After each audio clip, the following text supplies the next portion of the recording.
All right, we have five guys up here: Garrett Cole, Spencer Strider, Dylan Cease, Emmanuel Classe, and Joe Ryan. We have all five of these guys paused at the moment in which their front foot has made contact with the ground for the very first time. When that front foot gets into the ground here, we call this foot strike.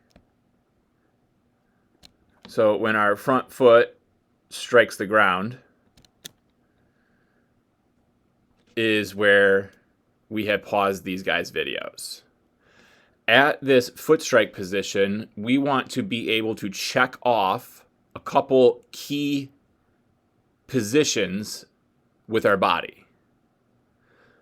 The first position we want to think about is our belt buckle getting itself rotated and facing our catcher as much as possible.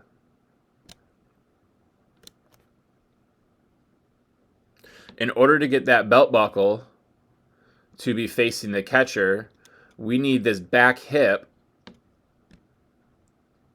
to have rotated forward. We also need this back knee to have rotated forward. And to help accelerate the back knee and the back hip's rotation, we need to drive through our big toe. And we can see that with all five of these guys, the back hip has gone forward, the back knee has rotated around, and we have driven through the big toe. The back hip has rotated forward, same with the knee, and the foot is driving through the big toe, helping the knee and the hip rotate forward. Same thing with Classe down here. He's driven through his big toe, which helps rotate that knee, which helps get that back hip to rotate, which ultimately gets the belt buckle to face the target. And then same thing here with Mr. Ryan. Everything has rotated forward.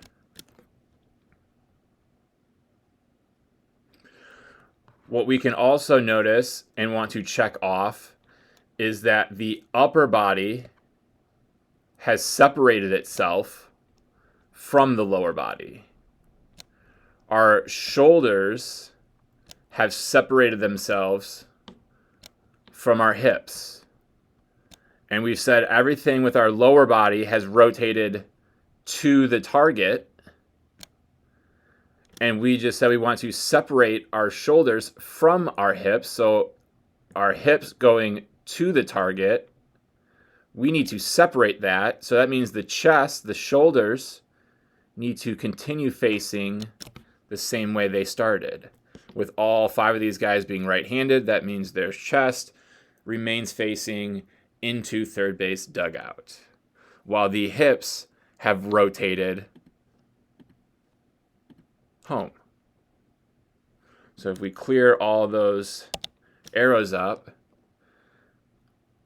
and we take each of these guys one by one and kind of make them bigger, we'll watch Garrett Cole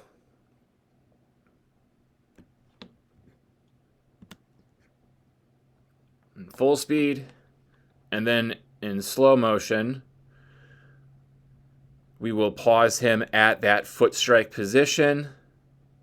Boom. So again, we want to watch this back hip, this back knee, and this back foot. And we're going to rewind to right before he gets that foot strike to occur. And we're going to watch how this back hip is starting here, the back knee is starting here, and the back foot is still holding its ground on the pitching rubber. And we're going to be able to see how much rotation. Oh, wow, that got aggressive. how much rotation is actually occurring. Boom.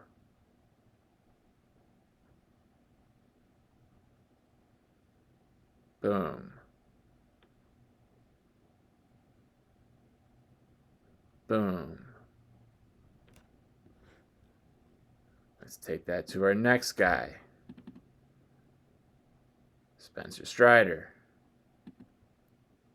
Again, we'll watch it in real time and then in slow motion.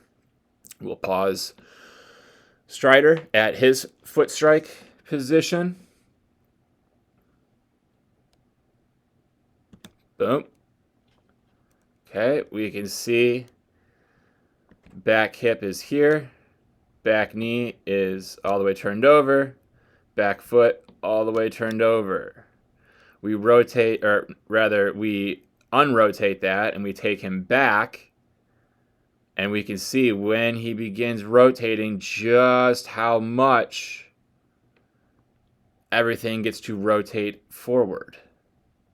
Then his foot lands in the ground. Lower body rotates first. Boom. Then the foot gets into the ground at foot strike. We have now successfully separated our lower half, which is facing the target, from our upper half, which is still facing the dugout. The more of this upper lower half separation, or hip shoulder separation, the more of that we achieve, the more power we're going to create, and the amount of stress that gets put on our arm is going to decrease.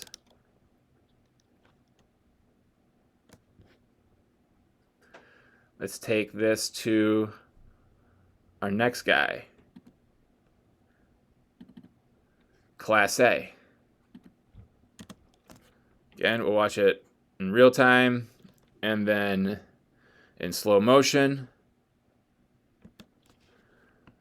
Pause him at foot strike. So boom, there's the foot in the ground. We can see that belt buckle going to that target while the chest still continues to face third base dugout. How did the belt buckle get to the target while the chest remains in its same position? Well, it's because that back knee rotated forward and we were able to drive through our big toe. We were able to rotate our foot around our big toe, which drives our entire body forward. Drives our entire body forward. The rotation of the knee and the drive through the big toe, the folding over of the foot over the toe, rolling my foot over my big toe, helps get everything to drive forward. And then once the lower body drives forward, now it's time for the upper body to drive forward.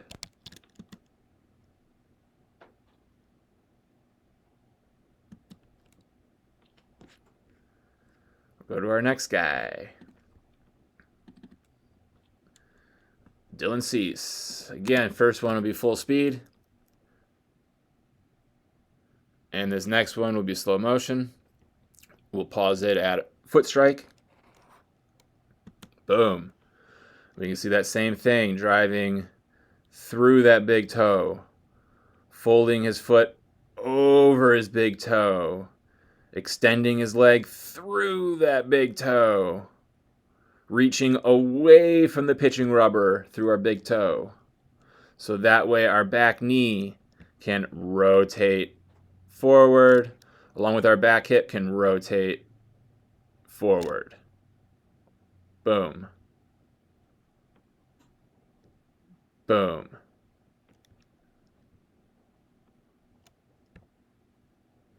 And then, as we can see, boom. Our 3 points of our back leg is the hip, the knee, and the foot. We want to be strong in here so we can send power out through here. Bam. And then once we send that power through with the lower half, now it's time for the upper half.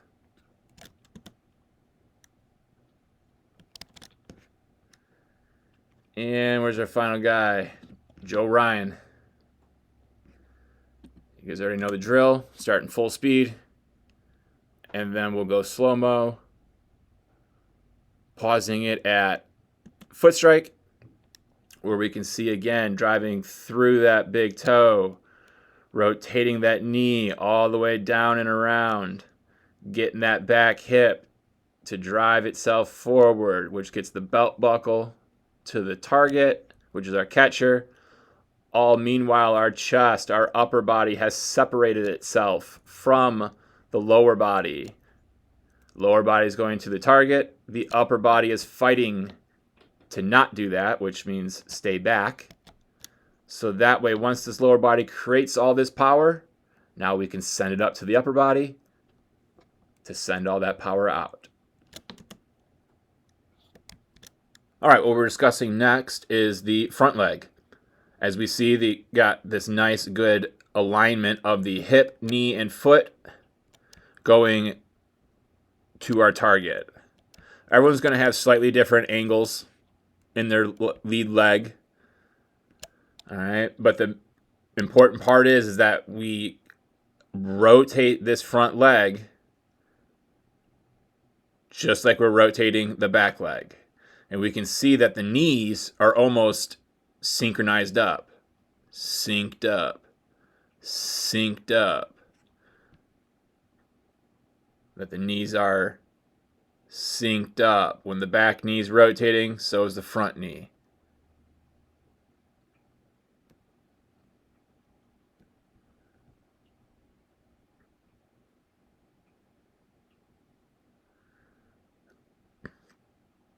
Everyone's going to come down the mound a little different, but regardless, that front knee, that front foot has got to rotate to our target.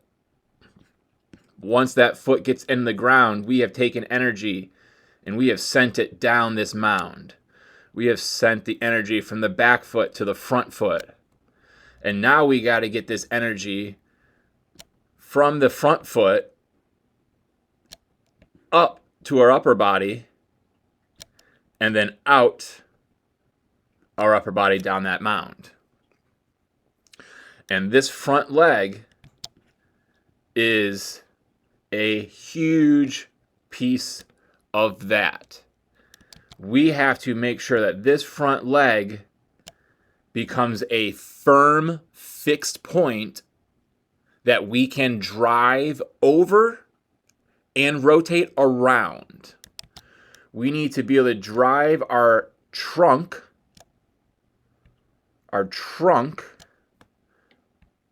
which is from our shoulders to our hips, our trunk, we have to drive over and around our front leg. We're going to be able to do that the fastest and the most aggressive when this front leg is firm. Just like our front leg gets firm when we swing, we need to be throwing on a firm front leg. More guys than not achieve that firmness in that front leg by taking the leg and locking out, stiffening up, or straightening that leg. So this angle that we have here with Dylan Cease, we'll see straightens out, stiffens up, locks out. And when that leg does that and turns into a firm point, that trunk is able to rotate itself in front of the leg, and then also around that leg. So because that front leg got firm, it stiffened up, it locked out, it straightened up, that allows the upper body to get slammed down, sent down, accelerated forward, as the arm is also then sent down. And then we can finish that rotation around.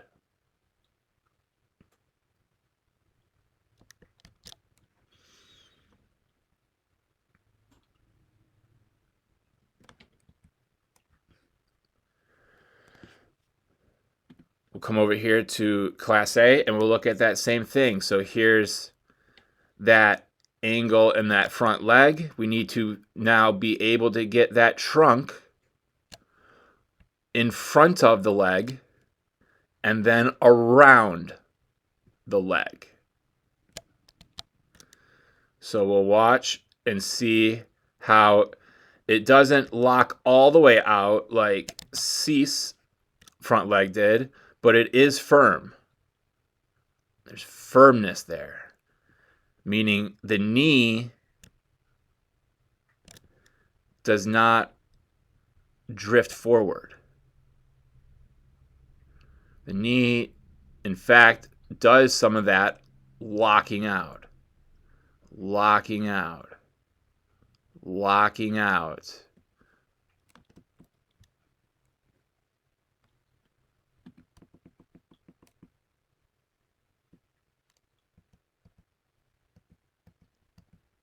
Okay. Come up here to Garrett Cole. Front leg angle. This has got to become firm so we can get the trunk in front and then around the front side. So we can see Garrett Cole fully locks that thing out.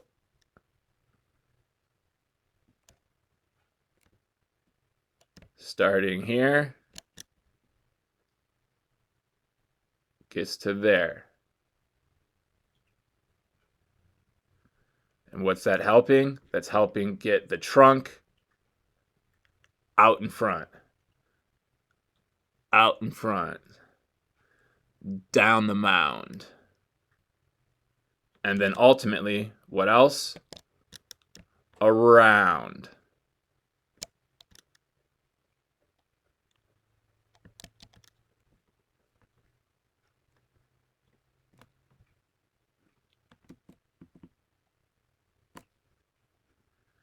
And then Joe Ryan. Same thing. That angle, that front leg needs to become firm so we can drive that trunk out in front and then down and around. And we can see not a full lockout guy, but a knee is not going to keep drifting forward.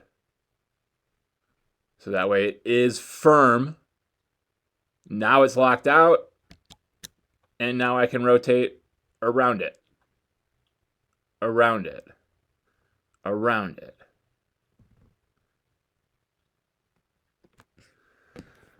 But one of the things we're able to see here is just how out in front through that last part of that ball being in our hands and that first part of that arm turning over into pronation to decelerate, that head to the foot is. That head to the foot is. Head to the foot is. Getting ourselves to rotate out in front. Out in front. Rotate forward.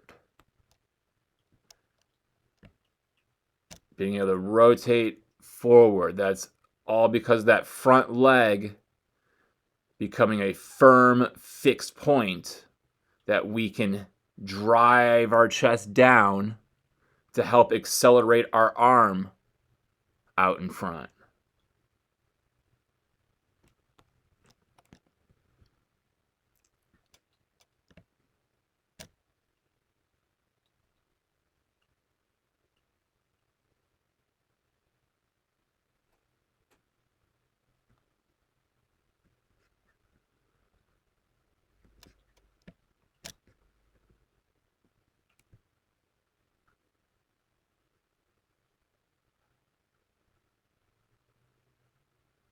And then we can see the same thing.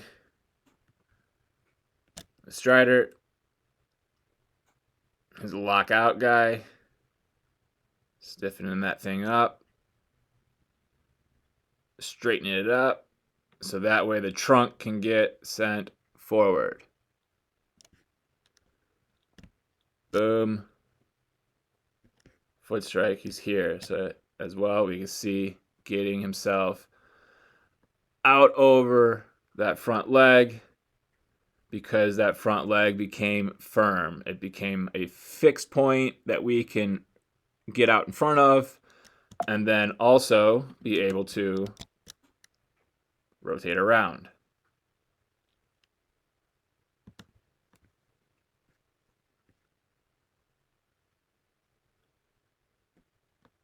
All right, so let's now discuss upper body at foot strike here.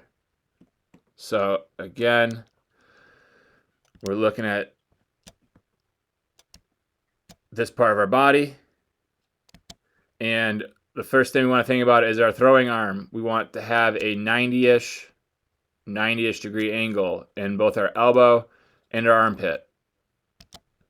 We're looking for this glove to be at our chest, straight in front of us to our target. We don't want this glove getting outside of our shoulder. If this glove's getting outside of our front shoulder is going to start to open up, and now we're not going to be able to rotate out in front as well because we'll be tilted and our rotation will be on a slight axis. Again, that chest, like we've been talking about, has not rotated. And obviously, head looking straight over top of our shoulder down the barrel. Pull that our quad view here up with these guys. Get them all back to foot strike.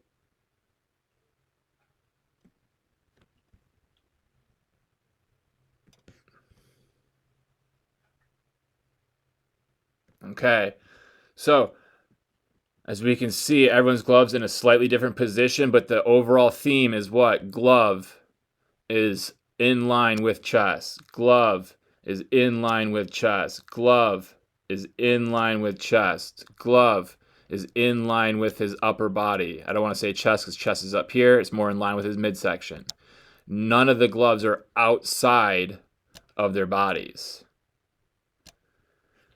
None of their gloves have opened their upper bodies up, and that is why they were able to create tremendous upper lower half separation. Not just because the lower body rotated itself properly and on time, but it's because the upper body did not rotate with it. And the easiest way for the upper body to start to rotate with the lower body is by that glove swooping outside of our body, swooping outside of our shoulder, which would then start the shoulder to swoop out, which would then start to bring the back shoulder forward, which now starts to make the chest, instead of facing third base dugout, starts to face the on deck circle. So now the hips, which are going this way, and the shoulders were going this way for ultimate separation, now the hips that are facing this way, the shoulders are facing this way. Less separation, which means less velo and extra stress on the arm to make that throw, which is the complete opposite of what we're trying to achieve through our good, clean mechanics. So we can see with that glove in that good position, the glove is just going to hold there as the body rotates to it. The glove will hold there as the body of the backside rotates to it. The glove will hold there as the body rotates through it. The glove will hold there as the body rotates through it. Boom. Boom. Boom. Boom.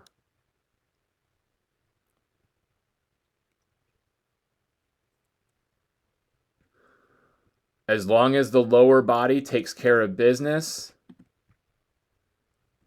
leading into foot strike, and the upper body has done its job of staying back, everything just happens on its own.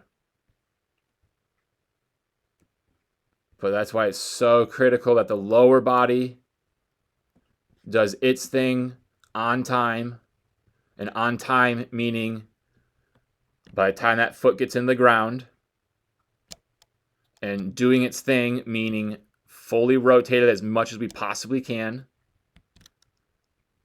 And the upper body does its thing leading into foot strike, which is stay closed. Do not open up. Do not let my glove open my shoulder, and keep my arm loaded back. I don't rotate the throw until after the foot gets into the ground. My lower body rotates to get the foot into the ground. Then my upper body rotates after the foot is in the ground. Now it just becomes how fast, violent, and explosive can I make them?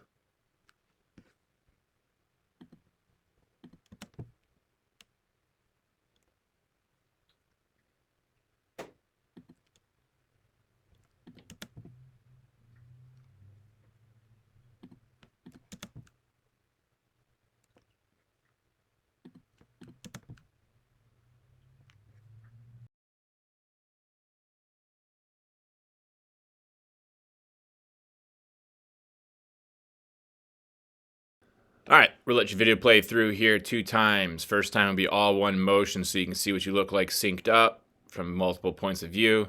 The second time we will pause it at that foot strike position so that way you can compare and contrast your body's positioning to that of the big leaguers that we just talked about and learned about.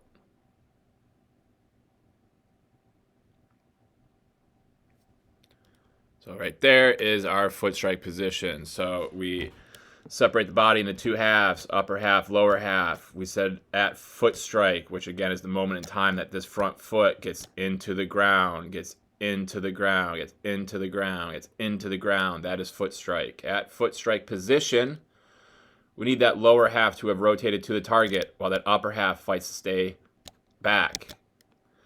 Just this snapshot view of foot strike shows that the back foot has rotated, the back knee has rotated, which gets the back hip to drive forward, which gets that belt buckle going to the target.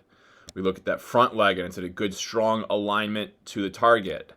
So just in our snapshot here, our lower half is in a very good position. Let's now look to see how we got into this position to know if we are moving powerfully and in sync down this mound.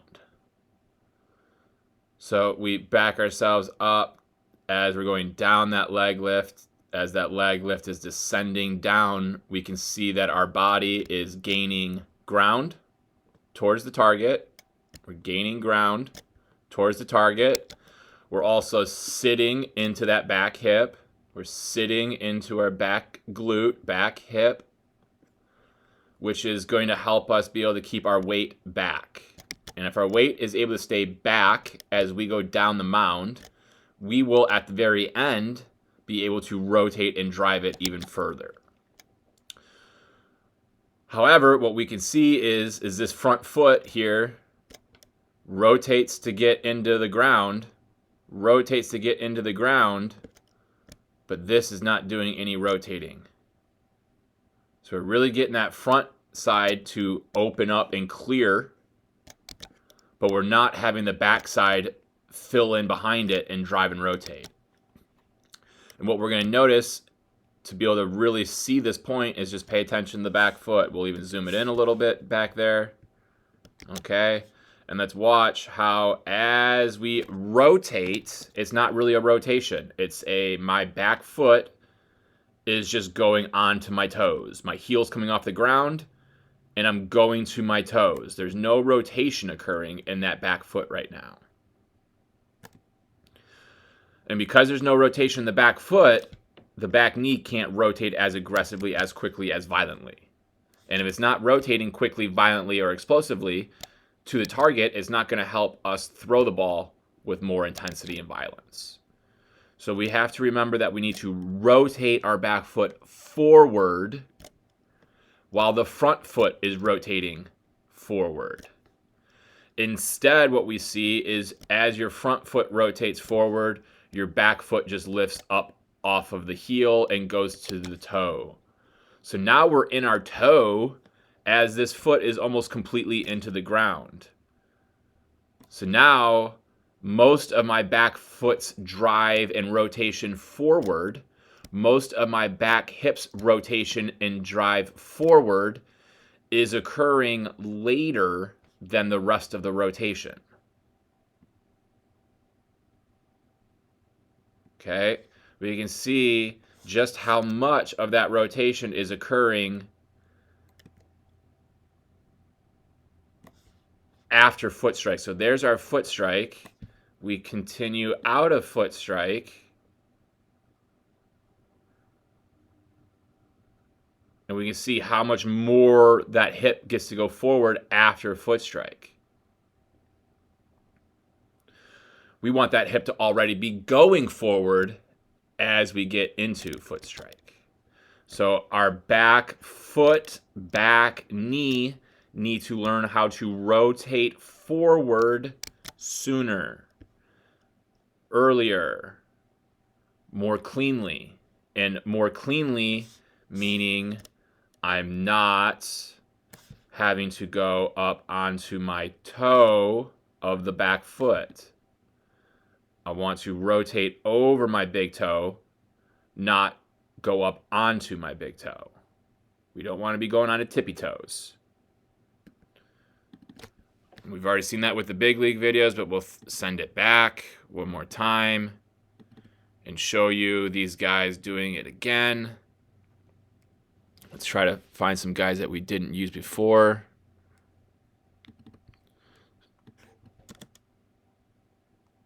This is watch the back foot.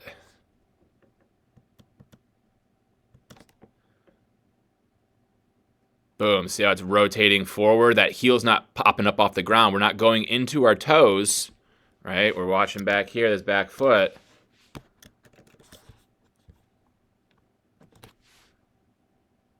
Rotates forward. Rotates forward. And we can see as he's doing that how far the hips continue to go to the target. To the target. Now that front foot has hit the ground. We'll pull someone else up here so you can see that again. Let's use a guy. Let's see who else could be a guy that you know the name of. Manuel Class A, the closer for the not Indians, Guardians. Watch that back foot. Notice how that heel's not coming up off the ground. We're not going into the toes. We're rolling over. We're rotating that back foot forward versus getting ourselves up onto that toe and then trying to rotate forward. Okay, so we got to keep the heel in the ground. Keep my heel in the ground so I can then rotate things forward easier. And if it's easier to rotate it forward, I'm going to be able to rotate it forward more aggressively, quicker, faster. Therefore, we're going to make it on time, and we're going to get all the benefits out of that good movement. Okay. What it's also going to help is that we're not going to be landing on our heel and then falling into our toe. Why won't we be landing on the heel and then falling into the toe? Well, because like we said, when we are able to rotate through this back hip or this back foot better, where's the body go? It goes forward more. So we'll be landing instead of heel, toes, it'll be more just flat-footed, and it'll just be a little bit longer of a stride. So instead of toes being here, maybe the toes are here. And instead of heel landing first and then toes, it'll just be all one motion. So we want to think a little bit flatter, firmer with our foot strike positioning. We need to stay firmer, flatter for longer on our back foot, so that way we can rotate forward with that foot rather than lifting up on the toes and then trying to rotate forward. When we clean up those two things, this awkward tilt that we're getting into here will be gone. Why will it be gone? Because right now this front shoulder is doing this, is doing this, is doing this. It's opening up outwards. It's opening up outwards with the hope of getting this back hip to go forward. Why does it want the back hip to go forward? Because we need the belt buckle going to the target. Why is the belt buckle not going to the target? Because the back leg is not rotating on time. It's not rotating as much as it needs to on time. And why is it not doing that? Because the foot is going up onto the tippy toes before it rotates, instead of staying flat on the ground and then rotating. So once we clean up this, that will eliminate your body's need to open up early to try to get this to come through. I'm hoping that makes sense to you. Because this is late back here, this is doing something over here that it shouldn't do to try to help this catch up. So if this is on time, this would no longer have to do this motion to get this to be on time. So we got some stuff on the upper half that we need to clean up, but it's my thought process and my ideas that once we clean up the lower half, this will start to clean up itself. So instead of trying to chase 3 or 4 things to get cleaned up, we're just going to chase 2 things, and that should clean up multiple other things.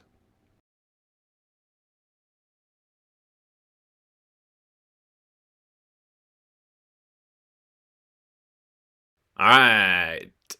We're going to let your video play here 2 times. First time will be all one motion so you can see what you look like synced up from 2 points of view. The second time we're going to pause it at that foot strike position so that way we can compare and contrast things that we just talked about and learned in those big league videos. So here is that foot strike position. Again, that's the moment in time at which that front foot gets into the ground. And we're going to want to split our bodies into 2 halves, our upper half and that lower half. So there's that. And what we just learned is at that moment of foot strike, we need the lower body to have rotated to the target while the upper body stays back. So at this moment of foot strike, we can see that this back foot has not yet begun to rotate. And because the back foot has not begun to rotate, this back knee cannot rotate. And because these two have not rotated yet, we know for certain that the back hip cannot rotate. And that is even further shown by the belt buckle of our pants still facing the same direction as the center of our chest, meaning we have not created any upper lower half separation, or we have not created any shoulder to hip separation. We have not created any of that because they are both facing the same direction. Instead of the lower half facing the target, the catcher, and the upper body still facing where we started, that would have created upper lower half separation. Not only is the backside leg not rotating on time, we can see that this front leg also has not rotated either. We are never going to be able to throw a baseball if this knee is on the inside of our body. We need our hip, our foot, to have that knee somewhere in between it. And what we're going to notice, because that knee is not there, it's going to have to get there in order for us to rotate our upper body to throw. So we'll watch that front leg as we get out of our foot strike and we continue the delivery. Boom. Notice how that front leg is just wobbling. It's bowing. It's falling out to get into that position we said it needs to be at in order for us to throw this baseball. So let's think, where is this front leg's energy going while we're trying to rotate our upper body forward? Well, just by watching where the foot goes, we can say our energy is going this way in that front leg. If our energy is going this way in that front leg, that's going to make it a whole lot more difficult to get energy in our throw to go that way because of how much energy is now falling that way. So if we do want to, in fact, be able to bring all of that power of that throw down that mound without any of it leaking or being pulled and dragged off to the side, we have to make sure that when we land into foot strike, that this front leg is rotated versus not rotated. Okay, so that's our first thing that we need to think about, is get our front leg rotated. We got to get this kneecap, which right now is going into the third base on deck circle. We need to instead get it to, when it lands, to be going towards the catcher, towards our target. And when we land at A and have to swivel to B, all of this is wasted energy and wasted power.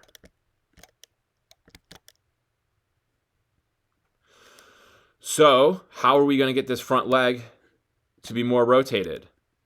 Well, we can see as the front leg continues to rotate, what else is continuing to rotate? The back leg. So to help get the front knee fully rotated so that it's in a better alignment with the body, we need to fire the back hip, fire the back knee, fire the back foot sooner. Sooner in relation to what? When the foot hits the ground. Right now, your foot is hitting the ground and you're doing most of that rotational movement after. We need to do most of this rotational movement before this front foot hits the ground. So, well, again, you've already seen a bunch of examples of that beforehand, but we'll go one more time to show you some more examples of that from some different guys than we had used. That's a lefty, which doesn't really matter, but just for you, more simple. We'll go with Merriweather. Okay, watch the boom, boom, boom. Notice how it's rotating into that foot strike, into that foot strike. So that belt buckle, bam, going to that catcher. Pull up another guy here. He had a good first half of the season, not so much second half, but he's a young dude. Boom. Notice how he's rotating into that stride. Rotating into that stride. It's a very over-exaggerated example of that. Who else is someone that you hopefully know? Garrett Cole.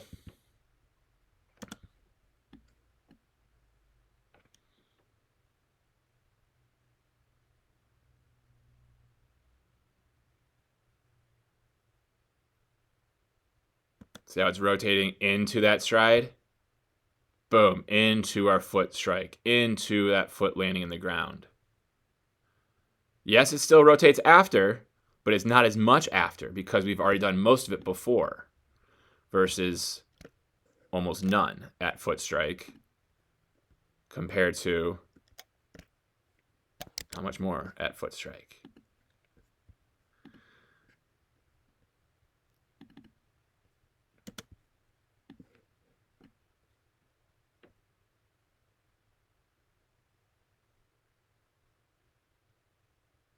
Boom. Push that back foot.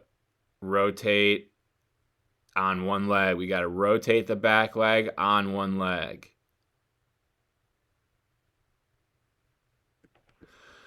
Versus doing most of the back leg's rotation while we're on 2 feet. And then most of that rotation is occurring. We need most of that rotation to be occurring on one leg, getting us into 2 feet. What that also is going to help with is getting this arm loaded up. At foot strike, we said we want this to be in a 90-ish position. And we can see here this hand hasn't flipped all the way up yet. Why hasn't the hand flipped all the way up yet? Because the body wants to be in sync with the back hip firing forward as the arm loads up. And we can see your back hip hasn't fired yet. So why would your arm want to load up yet? It wouldn't. Your arm's going to want to load up once the back hip fires. So we'll see here coming out of foot strike, when the back hip does fire, when the back hip fires, now the arm's loading up. Now the arm's loading up. Now the arm's loading up. But unfortunately, because the timing is off with this back leg, and off timing meaning it's late, because we're late with the back leg rotating, we're late with the arm flipping up. And if we're late with the arm flipping up, that means when it does flip up, we're probably also going to be rotating forward. And now we're way out in front. We're not going to be able to throw with a powerful, strong arm when our body is out of sync like this. So because we'll say backside leg is 1, backside hip is 2, arm flipping up is 3, body rotating forward is 4. That's the order it should be in. But right now, 1 and 2 is late, so 3 becomes late. So by the time 1 and 2 and 3 do occur, 4 has also already begun to occur. Instead of 1 and 2 leading into 3, and then 4 begins after 3 has occurred, we are now, as 3 is occurring, so is 4. As 3 is occurring, so am I rotating. So now my arm is rotated up and ready to throw, but I'm already also rotated into that throw. We want the arm to be ready to throw with us still being here. Now that arm's ready to throw, but we've already lost a lot of our rotation. So again, another example of that real quickly here. We've already seen it in those first examples. Oh, not front, side. Okay, let's go here. So as the back hip is firing, notice how the arm's loading up. So by the time we get into foot strike, boom, it's loaded into that 90-90. Belt buckles to the target, chest is still squared up. As the back hip fires forward, the arm will load up. Boom, boom, boom. And because your back hip fires late, your arm loads up late. And there's nothing we can do about slowing down that rotation of the upper body, because the upper body knows once the front foot hits the ground, it's a certain amount of time, and then I'm automatically coming through, no matter what. Foot hits the ground, 1001, boom, here I come. The foot hits the ground, 1001, boom, here I come. So if between foot hitting the ground and that 1001, everything that needs to happen does not, that rotation's still going to occur at that 1000, go.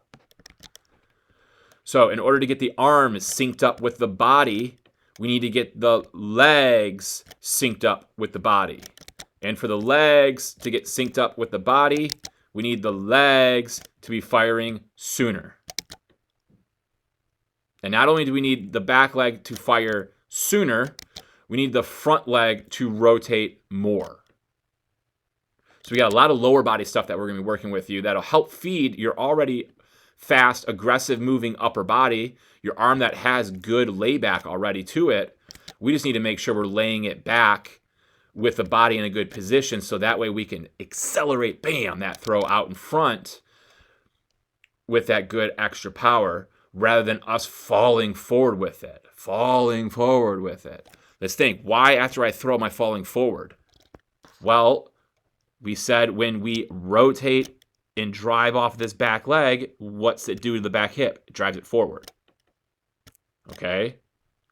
So if the back hip's driving forward, where's the body going to go? It's also going to go forward. But the back hip hasn't gone forward yet. So it means the body's not going to go forward yet. So because the hip hasn't gone forward and the body hasn't gone forward, this stride is a lot shorter than it should be. It's a lot closer to our body than it should be. So now when I do rotate that back hip forward and my body does start to get going forward, I'm going to end up over top of myself. And then once I end up over top of myself, I want to keep going. So when we keep going after the throw like this, it's because we have linear energy still, energy that goes to our target. Why do we still have linear energy left? It's because we didn't get it out until way late. Here we are getting that linear energy, but it's too late to get it. Right now, it's all rotational energy. So because we did not finish our backside drive on time, it's going to occur late. And what does that backside drive do to the body? It makes it go forward. So because it's late, the forward's going to be late. So instead of just rotating at this part, we're also rotating and going forward. And that's why we finish so far forward like that. No matter which guys we pull up, and we'll even do this. Let's go boom. And we'll just randomly select all of these guys here. We'll pull them all up. And we'll just watch one after the other and how they finish. Right there, through rotation. One of the best pitchers in the game, finishing through rotation. Why? Because all we're doing at that point in time is rotating. Finish through rotation. Why? Because all the linear energy is going. Done with linear, all rotational. And finish with rotation. Think about hitting. When you swing, it's all rotational after that front foot gets down. And we continue by rotating after the swing. We don't start walking towards the pitcher after we swing. So another guy, as we drive the back leg, the body goes forward, foot gets down, then it's all about rotation. Same thing here. All about rotation once that foot gets in the ground.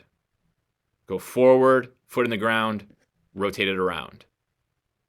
Finish it around. We don't need to see two of Striders. Boom, rotate it around. Why does he rotate around? Because he drives it forward, foot hits the ground, then it's just rotation after that.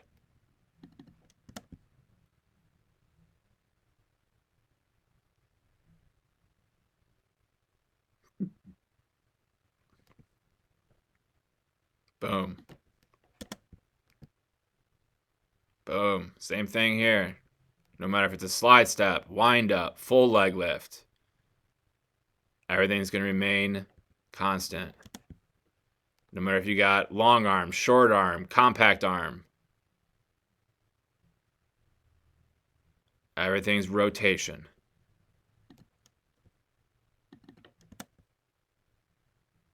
One of the better young left-handed pitchers that's been in the big leagues for many years, since he was like 19. A little bit of family issues right now he had to deal with this season, but we got Sevy as well. Different angle to look at that at, but still seeing the same thing. And then Waka Flocka Flame here. Same way. Linear energy into foot strike. Rotational energy out of foot strike. Abner, Uribe. Very exaggerated form of that, but regardless, finish through rotation. Robert Suarez, same thing. Finish your throw through rotation. Linear into foot strike, rotationally out of foot strike. All right, so we got to fire the back leg sooner. We got to rotate the front leg more, getting into foot strike. And that's going to help us with everything else. That's going to help us get this arm in position. It's going to help us with our finish. It's going to help everything. Lower body timing.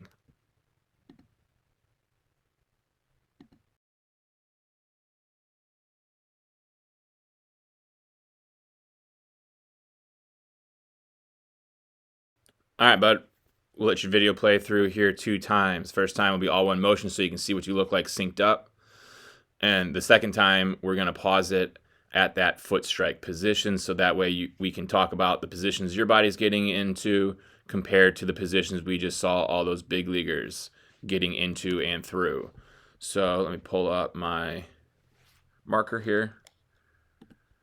And we split that body into our upper and lower half. And like we just learned, we need this lower half to have rotated to the target, while the upper half fights to stay separated from that, creating our upper lower half separation, or our shoulder to hip separation. Right now we can see those hips are fighting to go towards the target, while the shoulders stay back.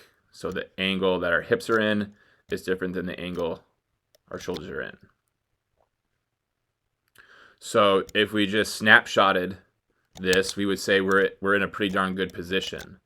But let's look on how we got into this position to know how powerful we're going to be able to be out of this position. So we go backwards in time, and we just look and say we're doing a good job sitting into this back hip. We're doing a good job sitting into this back hip here as we're starting to make our progression down the mound. However, what we can notice is that when we are in this set position, we have shoulders and we have hips. And we can say that they are almost straight up and down. We continue, and now we just pause it here, and we can say the hip is here, but shoulders is here. So now we're in this type of line. So we went from here to here. So that means our energy is folding over towards third base. Okay. We continue that even further, and we can see how we're really maintaining this angle as we continue to go further down the mound. But then we're going to notice as we go to rotate, look where that hip and shoulder is at, straight up. So we started in this up position. We very quickly got to this hunched over, leaned over position. We stayed in this leaned over position for a long time. And then right at the end when we're about to throw, we're trying to get back to tall. So our energy has been going this way as we've been going down the mound. And then we had to get it back going this way when we land at foot strike. So we've had energy falling towards third, and then we've had to lean it back towards first to get us back to being straight, of which we started. So we can say we're doing movements that are wasted movements or unneeded movements because we're reverting those movements at a later point in time. As the energy of our body starts to lean towards third, that's where our power is starting to go. And then when we lean it back, we're having to use power to get it back, meaning when it's time to throw with that power, we're left with less of it. So we want to think about being in a good, strong, tall posture here and trying to maintain that tall posture with our upper body as we travel down the mound. If we just very quickly pulled up some guys for you to see here. Granted, I know he's left-handed, but this is just a really good angle. And just knowing that he's tall, tall, tall, tall, tall, tall, tall.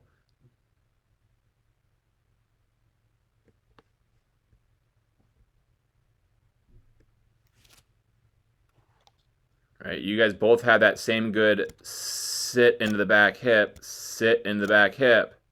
But we can just see how much you're angling to do that versus the angle that he's able to do it at.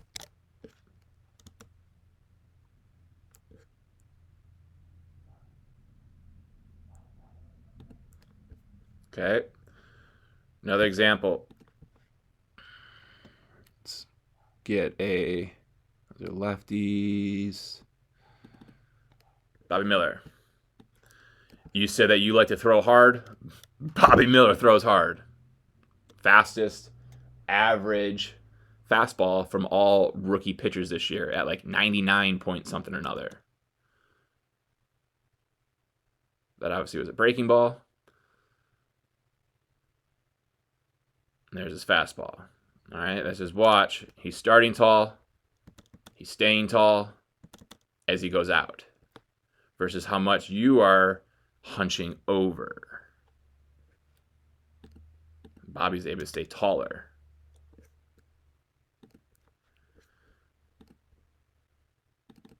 Another guy that throws very hard. Upper 90s guy, also a young guy, hasn't broke into the big leagues yet.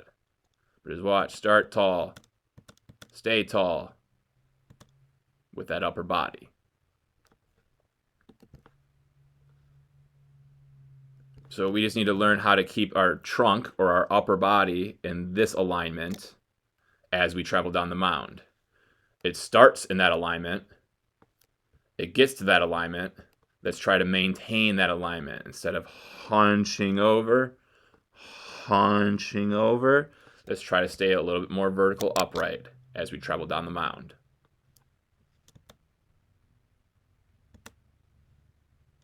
Other than that, we're doing a good job keeping this back knee back, so that way we can violently rotate it in to our foot strike. We're getting ourselves into a good 90-ish degree angle in our arm. The glove is staying good in front of our body.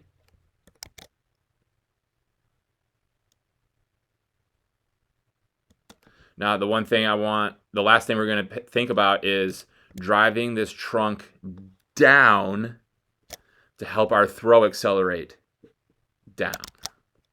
And right now, we can say from chin to belt buckle, we're here. As we get rotated around, we're here with that angle. And then at release, somewhere in between these two frames, we'll say we're here. Oops, I didn't mean to get rid of that. Okay. So that's how much downward drive with our chest we're able to get to help accelerate our throw. We went from this upright to whatever angle this is. And however many degrees it is from there to there, that's how much our trunk helped accelerate our throw. Let's get to side view of some guys here that hopefully we know the name of. Strider, that's probably a dude you know. Dylan Cease, that's hopefully a dude you know. Let's think about some guys that we did not use in the pre-video. And here. Okay. So we got a range of different dudes. Start with Camilo here. Start tall, stay tall. That's observed here. But then even more so, that foot's in the ground. Here's that angle. As he gets through his release, we can just see how much he's able to use that chest to fire that throw out in front. fire that throw downhill. Get everything going forward. We're trying to maximize this.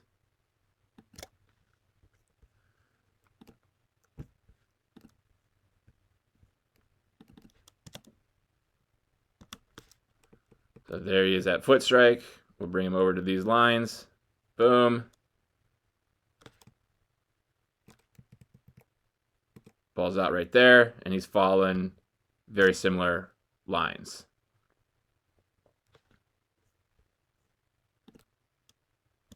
Strider. Get him at foot strike.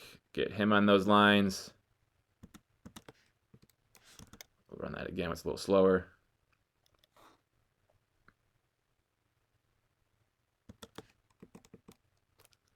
So relatively the same thing. Whatever amount of degrees this is here is what these guys are kind of, and I'm not looking for a certain amount, but I'm just kind of showing you how much they're driving that trunk down with that throw in comparison to yours. This angle that we have here is kind of just remaining that angle as we throw. Not a whole lot of change in that. So that's our final thing, is just once we start tall, stay tall during our descent down the mound with our upper body, we're going to be able to send that upper body with the throw easier.